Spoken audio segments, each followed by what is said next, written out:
Greetings. How are you guys today? Like super good or a little bit good? 50%? 65 for you? Okay. Hey, you know, glass is better than half full for you. That's a good deal. We're going to continue on talking about electricity today.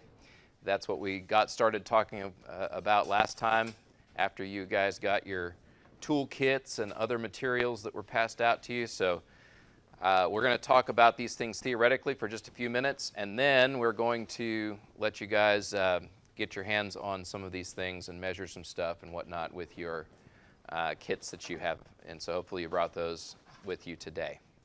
For right now, you might want a pencil and a piece of paper so you can jot notes if that's what you prefer to do. As a reminder, the notes that I am operating from right here, they are available for you on the website, livingwiththelab.com, and so that can provide some structure for you so you don't have to try to get everything down. However, I do actually recommend that you actively take notes whenever we're doing this stuff. If you're too passive while you're listening, I don't know if you've noticed this before, but if you're too passive while you're listening, you typically zone out. You start thinking about other stuff. You have, I'm sure, a lot of other things on your mind besides just this class, and so it helps you stay engaged if you can be active while you're doing it, even while we're kind of having a lecture portion where we're talking through some theory. If you can remain active while you're doing that, it helps, and I will do what I can to try to help keep you active as well. So, Ohm's Law, that's what we're going to look at today. And but before we get to the actual Ohm's Law, let's go back and review some electrical terms that we have talked about already. Okay? So, we basically have three main things that we think about measuring or think about using with respect to electricity, these parameters that we use with respect to electricity and the calculations that we often make in that field. These three terms are voltage, current, and resistance. Okay? So voltage, if you might remember me saying before, voltage is like an electrical pressure. Of course, up here it says that it's a potential difference between the strength of the electron supply and the electron shortage. I would actually say there, when you see that word strength, you can actually mentally sort of replace it with the word energy. Okay? It means if you have some charge that moves from one place to another, and as a result of it moving from one place to another, there has been a change in the amount of energy of that charge, then it means there must have been a voltage between one thing and the other. Okay? That's, even though voltage is probably the hardest of these parameters to understand physically, that is the most accurate way to say it, is that it means that there is a release of energy if you allow charge to flow from one place to another. That indicates that there is a non-zero voltage. Okay? Current, that's actually pretty easy to understand. That is, you've got these little particles that carry charge with them, and if those particles move, electrons, if they actually move from one place to another, that represents a flow of electrical current. And that is kind of the primary way that we imagine that charge moves, is by electrons moving. But you might remember last time I mentioned that charge can also move by the flow of things like ions. Okay, so we'll get into some of that a little bit later. And then resistance. So resistance is a measure of how much opposition there is to the flow of current. And this idea of resistance is actually usually understood in relationship to voltage and current. Okay, and that's what the whole idea of Ohm's Law is about, and what we're learning about today is how the idea of resistance can be defined in terms of voltage and current. All right, so let's get into some more detail. Specifically for current, how do we measure current? Okay, well, very much like I just said, you can imagine it as being counting the number of electrons that pass a given point per unit of time. Okay, it's like a rate of flow of electrons. Now, we don't actually do it specifically as a rate of flow of electrons, even though you can picture it that way. What we do is we do it as a rate of flow of this unit of charge that we often use that is called a coulomb. All right, it's named after a guy whose name was Coulomb, but it's basically this idea of a certain amount of charge. Okay, now there is a relationship between a coulomb and a particular number of electrons. Okay, and that's what's given up here. 1 coulomb is the amount of charge that you would have if you were able to collect 6.24 times 10 to the 18th electrons. All right, you round them all up, you get them in your little electron bin, and that electron bin, as soon as you get 6.24 times 10 to the 18th electrons in that bin, it means you have now 1 coulomb of charge. Okay, and remember, electrons and protons have approximately the same amount of charge. So anyway, we're going to generally talk about this as the flow of electrons, but you know, even if you had something where it had a flow of protons, it would look similar to this. Okay, so an ampere is 1 coulomb per second, which represents 6.24 times 10 to the 18th electrons passing a given point per second. Now, I'll go back and mention this again because we mentioned this last time. When electrons flow, do they always flow in a straight line? Okay. They don't have to. There can be scattering of the electrons as they move through the material. Okay. So, you know, when we say that there's 6.24 times 10 to the 18th electrons that pass a particular point, that's kind of a net flow. Like if you were to actually set up a gate in a wire and be able to count the electrons, it's possible that some of the electrons would occasionally be going the opposite way from the rest of them, right? But if you take the net of all the electrons that pass a particular point in a wire per unit of time, you know, then that's what we're talking about here. Does that make sense? All right, so there's that. Here's a little quick problem. What if we have a battery-powered flashlight, and the battery is supplying a steady current of 1.3 amps, and it does that over a time of 8 minutes? Okay. When it's doing this, how many electrons leave the negative terminal of the battery during this time period? As in, if you were to set up one of these gates that I'm talking about, and you were able to count the electrons that go out of the negative side of the battery, you know, how would you know what that was? Okay. So, what do you think?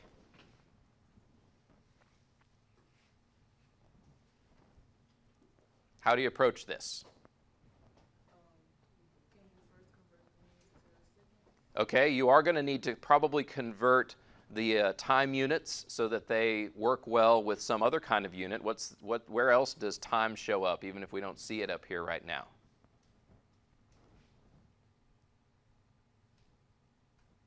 Okay, do you see that 1 amp? 1 amp is what? It's a coulomb per second. Okay, that per second represents time. That's another place that shows up in this formula. So what if I was to take a number of amps times a number of seconds? What would that give me? Amps is, yeah, it would give me a number of coulombs. It would give me a particular amount of charge. If I took amps, you know, if I took a measure of current and multiplied it by a measure of time, then it would give me an amount of charge. Does that sound like something we might want to do? I think so. Okay, so let's actually start there. Let's say we've got 1.3 amps. Okay, but an amp is what? A coulomb per second. So why don't we use this technique where we basically say if an amp is a coulomb per second that I have right here, then if I divide, let's say, a coulomb per second by an amp, what number do I get if those are equal to each other? Yeah, anything, if I take any value, x, and I divide by x, what does it give me? 1. What if I multiply any number by 1? It gets that number back, right? So I can take this 1.3 amps and multiply it by what? Coulomb per second per amp. Okay, that's multiplying by 1 because a coulomb per second is an amp. All right? Well, then that allows me to do what? I can knock out the amps, and I end up with coulombs per second. Okay, well, that might be kind of interesting, might be kind of handy. All right, but I said I was going to take this and multiply it by amount of time, a number of minutes. All right, so I'm going to multiply this by 8 minutes.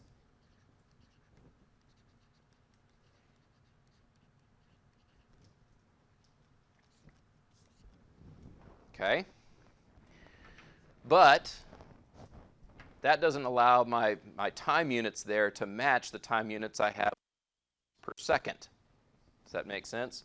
So I need to get this from minutes into seconds. So again, I multiply by 1. But I multiply by 1 in another form. Okay? 60 seconds is equal to 1 minute. So when I multiply by 1 here, what that looks like is I take 60 seconds per minute.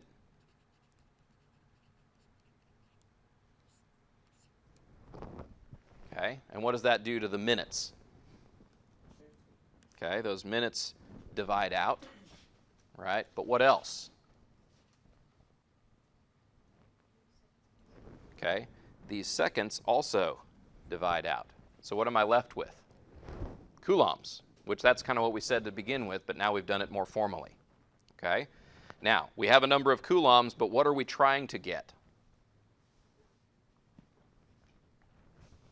Okay, we need electrons. So what do? We multiply by 1 again. Okay, this time we multiply by 1, where 1 is in the form of a number of electrons per coulomb. Okay, so 6.24 times 10 to the 18th electrons per coulomb is equal to 1. Okay, so I'm going to multiply by 1 again in this way. So, you know, I'm kind of running out of space there, but maybe I'll slide it down just a little bit here. So we're going to multiply by, let's see, 6.24 times 10 to the 18th electrons per coulomb. Now what can I do? The coulombs go away, and I'm left with a number of electrons. Okay? Now, some of you might be looking at me on this problem and saying, whew, that was painstaking, right? We did that, you know, it took a long time to get through that. Okay? I know, and I won't always do it that way. Okay? But I want you to see this at least a few times, because a large part of what I think ends up tripping up students who struggle with engineering is making sure you understand how to do conversions from one thing to another. A lot of times, the units themselves provide the clues to how you can get through a problem, even if you don't know anything about the problem. Okay? And so being pretty rigorous about looking at these units, just like I did right here, this is a good discipline for you to get into, right? Because this will guide you. I'll just really quickly tell you that, you know, in my educational career, I was very fortunate in that I didn't tend to struggle with many of my classes when I was in engineering until I got to a particular class. Okay, I got to a class called thermodynamics. Have you heard of that? Okay, for whatever reason, I can't blame it on my teacher. He was actually a really good teacher. It was not clicking with me. All right, I was not understanding it. And at that point in my career, I hadn't learned how to do this yet. You know, I was getting by going through my whole problem every single time and not carrying my units through my steps. All right? That's a discipline that I would dare venture that most of you have gotten in that habit from your high school education. You probably aren't used to carrying your units through each step. Is that true? Okay. I see some heads nodding, some heads, no, I carry them through every step. Well, either way, I would just say get into this discipline, okay, because this is very helpful. That's how I wound up understanding thermodynamics. That's how I, you know, eventually started realizing that I didn't necessarily always need to know perfectly what was going on. I could a lot of times end up with the right answer just by being careful about looking at my units. And then after a while, then the understanding of it started to follow. Okay, so this is my quick soapbox sermon right now on units. Be very careful with them, even if it feels like it's taking you a lot of time. Do it and you won't regret it. All right, so shall we figure this out? By the way, this is the calculator that I use a lot of times. And so we can do 1.3 times 8 times 60, okay, times 6.24 times 10 to the 18th. Is that basically what I have there in that expression? All right, good deal. So that means I've got 3.894, we'll say,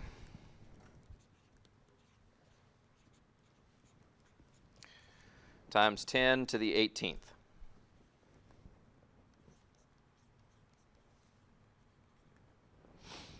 All right, now a quick comment, because this is one of our first lectures where we're actually doing problems.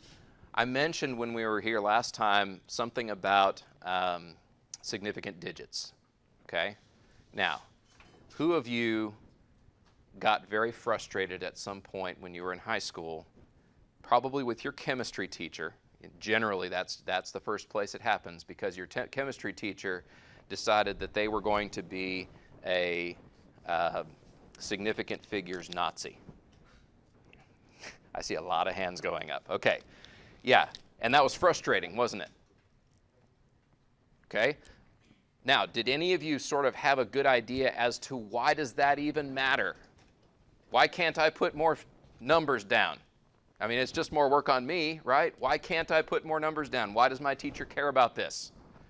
Does that match what you felt about it? Okay. So shall we talk about that a little bit? Why does it matter? It's giving more information than you actually know. You're receiving like you know more than you actually do. Good deal. So his answer is basically correct. It's basically when you put down a larger number of digits, that is communicating something to the people who are reading your solution, whether that be someone else or whether it be you later on. If you put down a lot of digits, there's an implicit thing that you're communicating there, that you're sure of what you're putting down out to that level of precision. Okay? Okay, now here's the thing. What rules did you learn when you were in chemistry about how to handle this? You probably learned some rules about significant figures, didn't you? Okay? And usually what I hear from people is you're supposed to look at all your different sources of information and do what? Match whatever the lowest level of precision was in all of your information that you were handed. Do you remember doing something like that? Okay. That's also not a bad discipline to get into. That's a reasonably good way for you to know how much precision you should show. If I was doing that on this problem, what should I show up here? Okay, what's my lowest level of precision?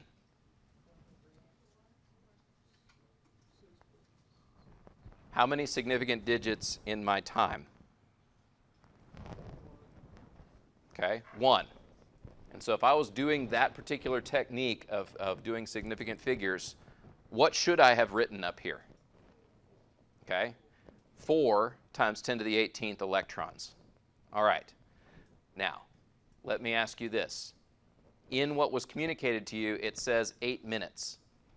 All right, do you feel like what was supposed to have been meant by this 8 minutes was something a little bit more tight than just 8 minutes plus or minus 1, maybe, let's say? This is where this gets tricky, is that those rules, they're not bad to kind of learn about. They are basically a very weak way to try to do this level of sureness that you're communicating with your audience. All right?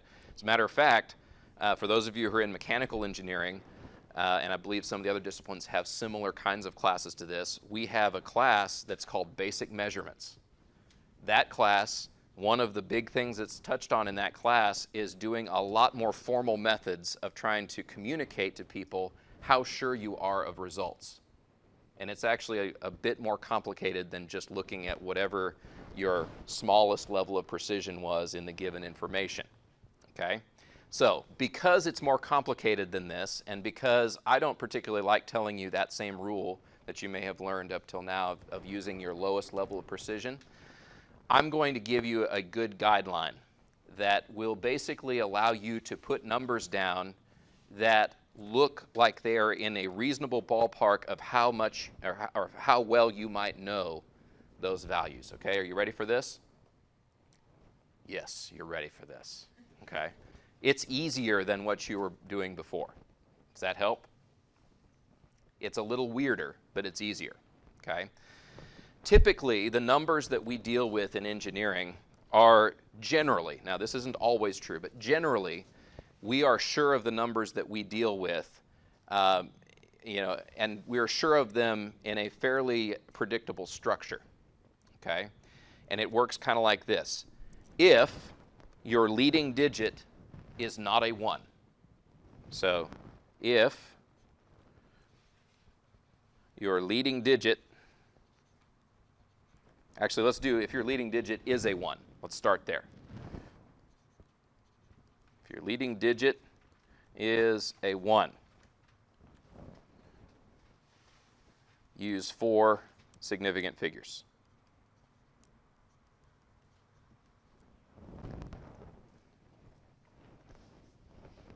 Okay? Now, when we're doing this, do we count 0 as one of our digits that we would have? If our leading digit was a 0, is it really a leading digit? Okay, so we're going to knock 0 out of this as a possible leading digit. So we've dealt with 1. If your leading digit is anything else,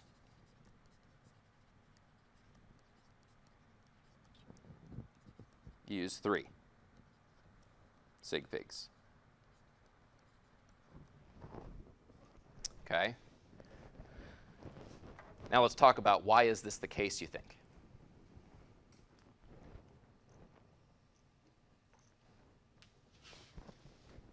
Let's say your leading digit goes from a 1 to a 2. How much magnitude increase was there as a percentage?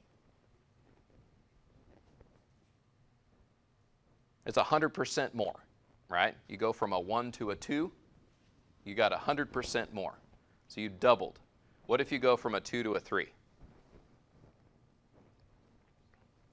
You're only 50% more, right? And with each digit that you go higher, there's a smaller percentage marginal increase if you increase by 1 digit, okay?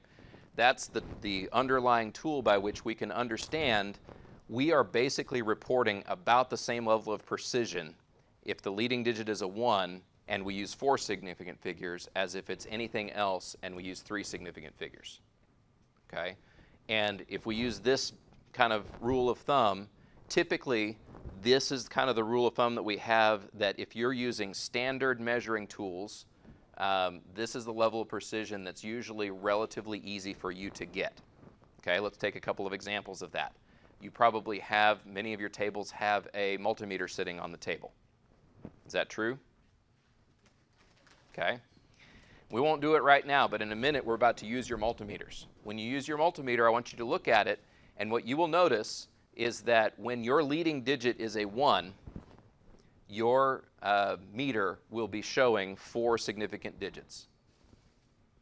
When your leading number is anything other than a 1, your meter will be showing 3 significant digits. Okay? And this is actually not insignificant. This, again, later in your curriculum, you'll probably get into all the detail as to why does this typically kind of make sense. I just want to give a good, at least general understanding of it right now, and give you this rule and say, this is kind of what I want you to do in your homework, right? That way you don't have to be super, scared about whether or not you're reporting the right number of digits. Gives you an easier to use rule of thumb. And so if I use this rule of thumb for my reporting that I just did here, I did 3.894. Did I do that right? Okay. Let me answer you this way. It kind of depends, okay? I actually think that this is not a bad thing to carry 1 extra digit on your intermediate steps if it's an intermediate step. carry an extra digit as you go through. It'll help keep you from having round off errors that you weren't trying to have, right? But when you get to your final answer, it's a good idea to use this rule of thumb that I just gave you, in which case, what would I do? Okay. I would just say, based on the number that I have there, I probably should have just had a 3.89 in order to follow that rule. Okay? So far, so good? Excellent. Let's go on. Going on to voltage. The units that we have for voltage, these are probably one of the more difficult ones to understand, but I'm going to try to explain them here to where they make a little bit more sense. It's a measure of the amount of potential energy that's spent per flow of electric charge. Okay? And the way that we measure this is with joules per coulomb. It's energy per electric charge. Okay? And you see down there we have a volt is a joule per coulomb. Let me kind of explain this maybe in more of a physical way that might make a little bit more sense. Do any of you know what the definition is of work? If any of you were in a physics class or something, you probably talked about work. Did you do that? Okay. If you didn't, it's not that big a deal. When you're talking about work, work is defined in physics class as, this is a very simple one, simple definition, but it's basically how hard you push on something multiplied by how far you pushed it. Okay. So if you have 10 pounds of force and you push it through 1 foot of length, right, then the amount of energy that took you is what? 10 foot-pounds, okay? It's even easier to talk about if we're in the SI system.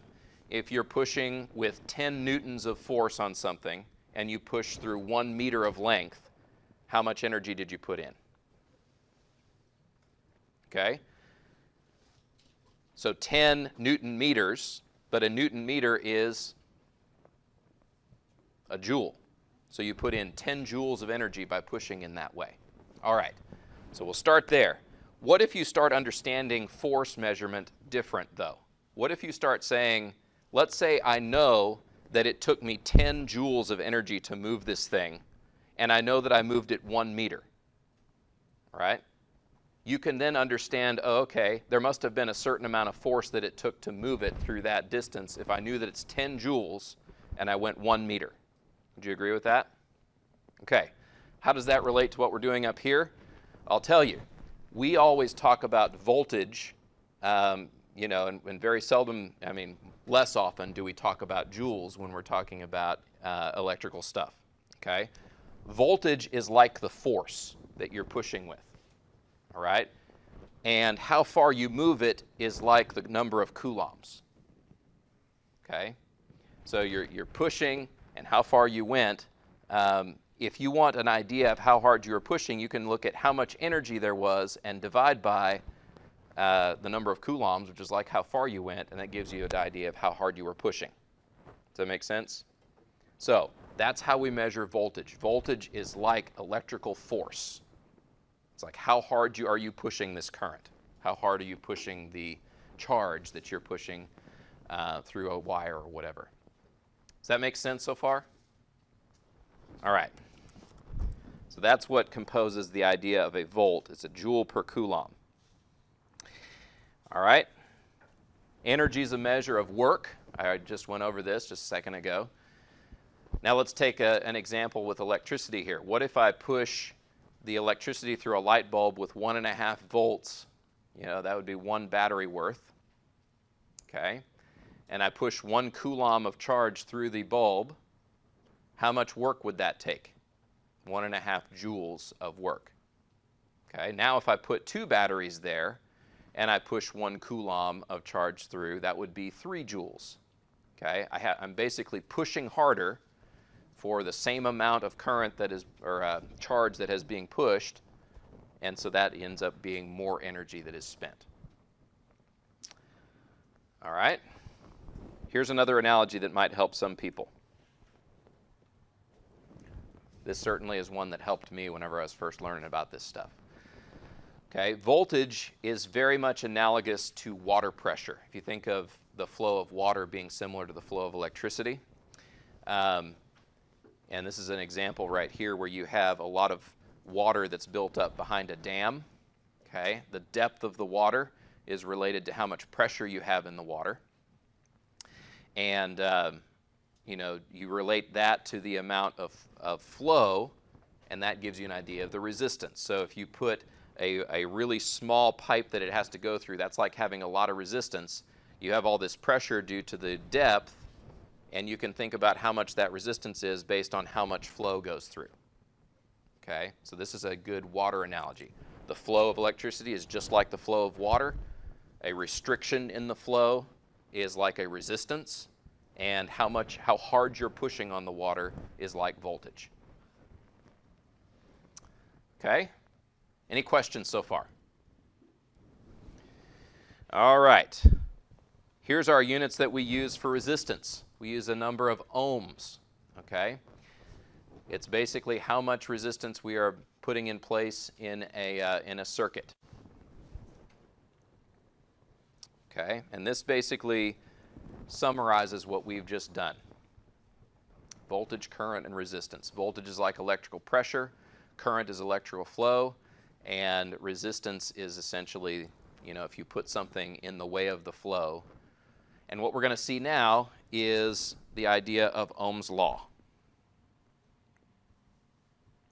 Okay. Give you a quick idea here. When we deal with circuits, we actually set up closed loops of where this electrical charge can flow. Okay. Batteries are like a voltage source. It's basically a place where you are pressurizing the flow, right? You're pressurizing it to cause the flow. Okay? Think of it like a pump, right? It's like a closed loop, and you have a pump that's pushing the electricity through it. Okay? The battery pushes it along, and one of the things I want to say here is that we have multiple ways of representing circuits. Whenever you have a physical circuit in front of you, it's probably looking, even though all of my stuff I do up here is 2D, but it'll look more like the first picture, right? You're going to have wires connected one place to another. It might look all messy. What we can do is we can take that and make it easier to understand by drawing where the paths are where the current might flow. And that is basically the process of creating a circuit diagram. And that's what you see below there. So these are actually two ways that we can represent a circuit, and I want you to get comfortable with the idea of taking the physical scenario that you've got and being able to translate to or from a circuit diagram. So you should either be able to look at a circuit diagram and read it to be able to build the circuit, or you should be able to take a circuit and read it so that you can draw what the circuit diagram would look like. And I think that ability is going to grow in you as a result of doing these hands-on type of projects. All right. So that kind of gets into what I'm talking about here. Your power source, the symbol that we use for that for a battery is just these two like horizontal lines like this. The symbol that we use for resistors are a little squiggly line. And the symbol for when you just have a plain conductor is just a straight line. And we assume that there's zero resistance in those straight lines. Quick point to make again about the resistor is that they are not polar devices. It says there it doesn't matter what direction you put them in. Another way to say that is that it's not a polar device. It doesn't matter which way you plug it in. What about a battery? Is it a polar device? It is, right? It matters which way you connect it because it'll control what direction it drives the current. All right? Whereas it doesn't make any difference whether you turn your resistor one direction versus the other. All right, we're finally to Ohm's Law. Okay? Ohm's Law says that your voltage is equal to your current times your resistance. Okay? And the way I actually, personally, the way I actually think this works a little bit better to understand it is that resistance is equal to the ratio of voltage to current. Why do you think that might be easier for me to understand it this way? It's the same relationship. It doesn't actually change the relationship, right? I just like to write it this way. Why do you think that's an interesting way to write it?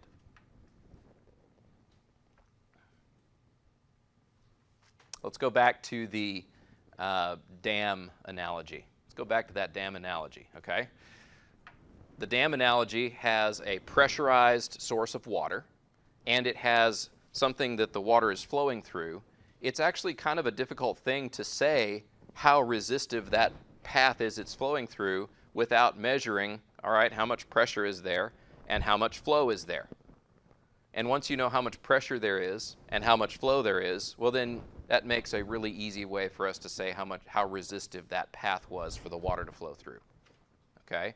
Same goes with electricity like this.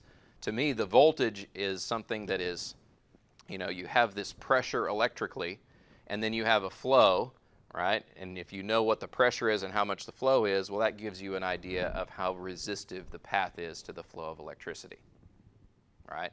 The more voltage there is for a given amount of current, right? That means you're putting more and more pressure, and if you have the same amount of current as another case, it means it must be a more resistive path, right? Or if you keep voltage the same and you see current increase, what does that mean? Must be a less resistive path. If you have the same amount of pressure, but now you are allowing more flow through, that must mean a less resistive path for the current to go through. All right, we following so far? All right. Sometimes I feel like I beat dead horses, and I apologize if that is how you feel right now, but you know, this is how I think of the relationship. And actually, let me actually make one other comment along those lines by going back up here. You'll notice that we defined volts and amps in terms of other things here, and then we just dropped ohms in there and didn't say anything about it. Why do you think that is? How do you think we actually define ohms?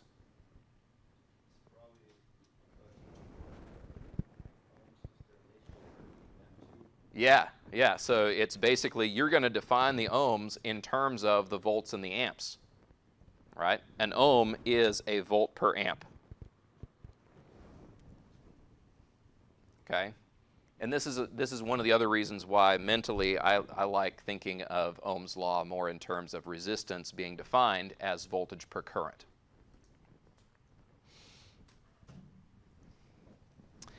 All right.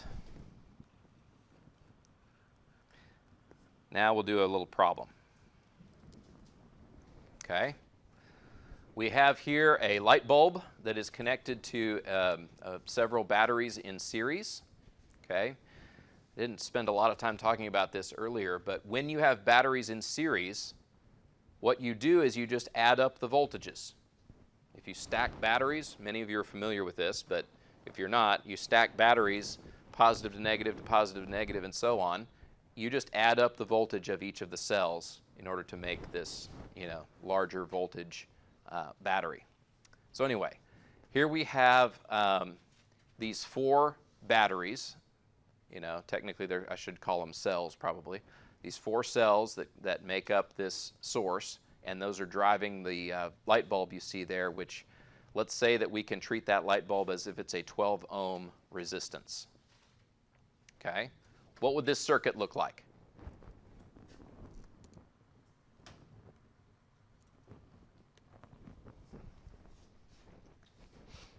Okay? There's actually a couple of ways that I could draw this. I would say if I wanted to do it, you know, extremely, you know, in an extremely formal way or a rigorous way, maybe that's another word I could use, I would actually show 4 of these cells like this. Okay, and a lot of times it's good to put plus and minus, even though the long end of the little symbol right there does imply plus.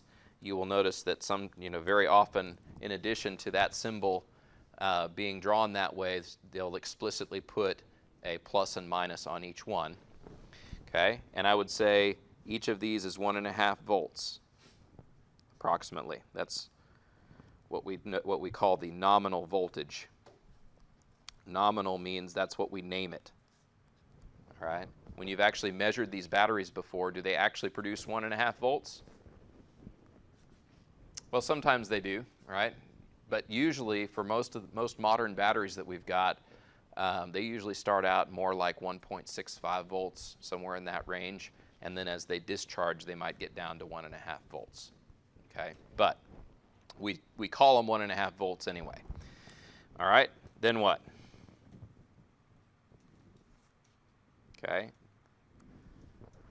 we're driving a resistance.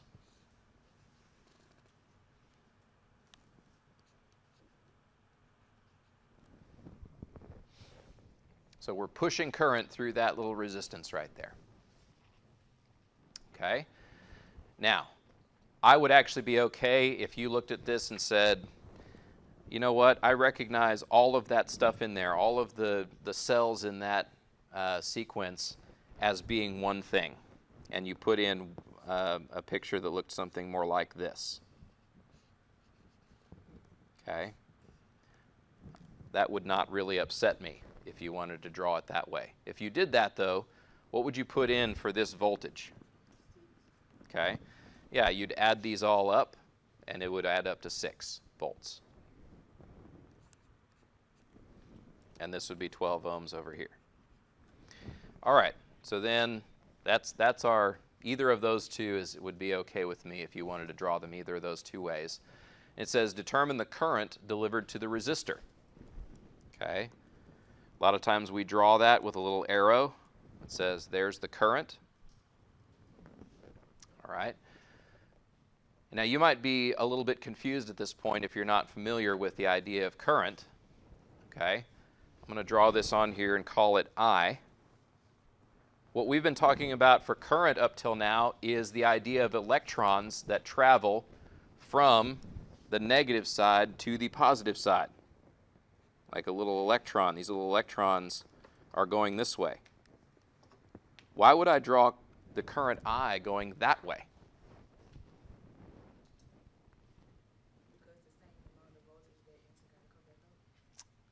Okay, that's a pretty sophisticated answer. So, you know, it's the same amount of voltage. I'm not sure exactly what you said, but I would actually say that there actually isn't a real good reason why. Okay. The reason why it's this way is this is the convention, right? And that's why when we talk about I, sometimes if you're being very formal about talking about I, you call this conventional current. When you say a convention, what do you mean by that? When our country had its constitutional convention, what were they doing? They gathered together. Why? To agree on some stuff. Okay? They came together for a convention.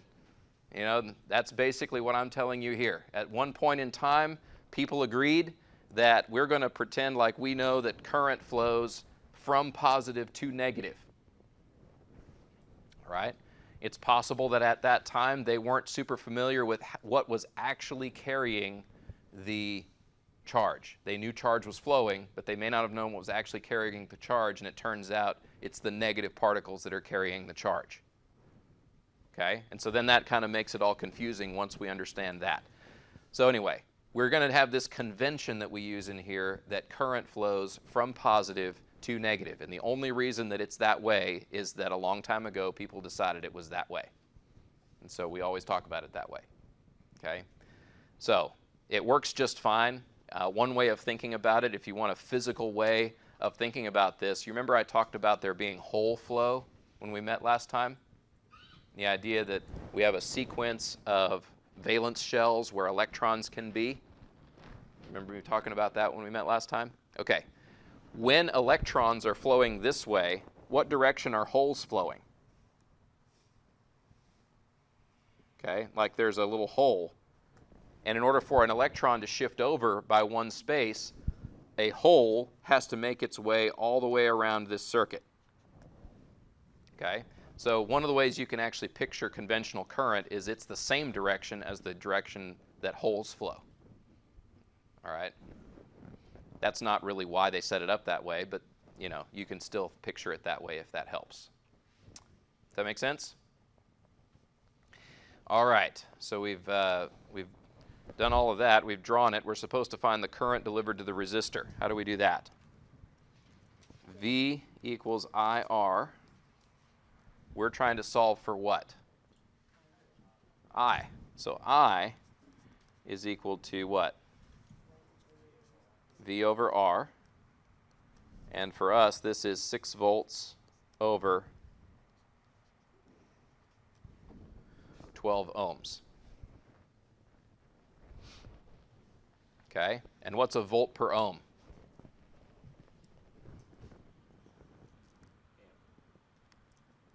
Okay, yeah, because and why do we know that a volt per ohm is an amp? Okay, we know that because an ohm is what? A volt per amp, right? And so if you take a volt per amp, right, and you take a volt divided by volt per amp, then what you end up with is an amp. Does that make sense? So this tells me that this is going to be how many amperes?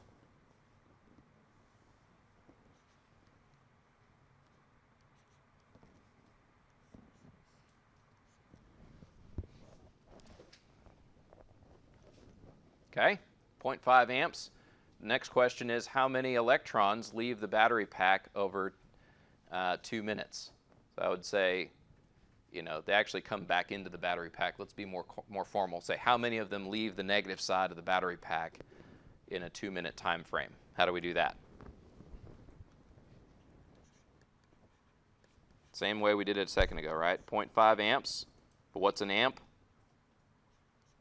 Coulomb per second per amp, right? That's how we convert that into coulombs per second.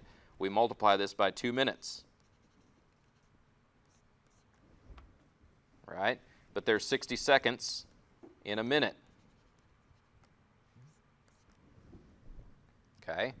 And so we kind of take stock of where we're at. The amps go away, minutes go away, seconds go away. We have a number of coulombs left. But in a coulomb, there are 6.24 times 10 to the 18th electrons.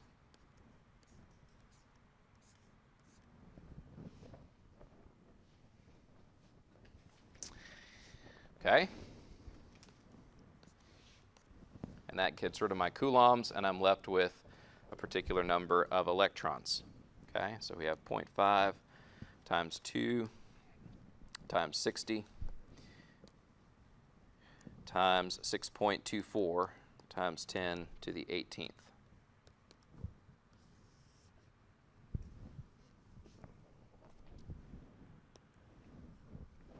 All right.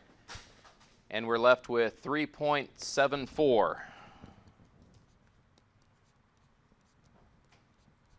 times 10 to the 18th.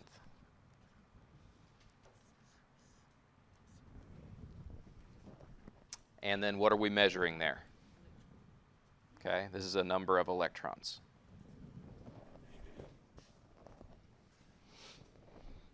All right. Is that fun? Any questions?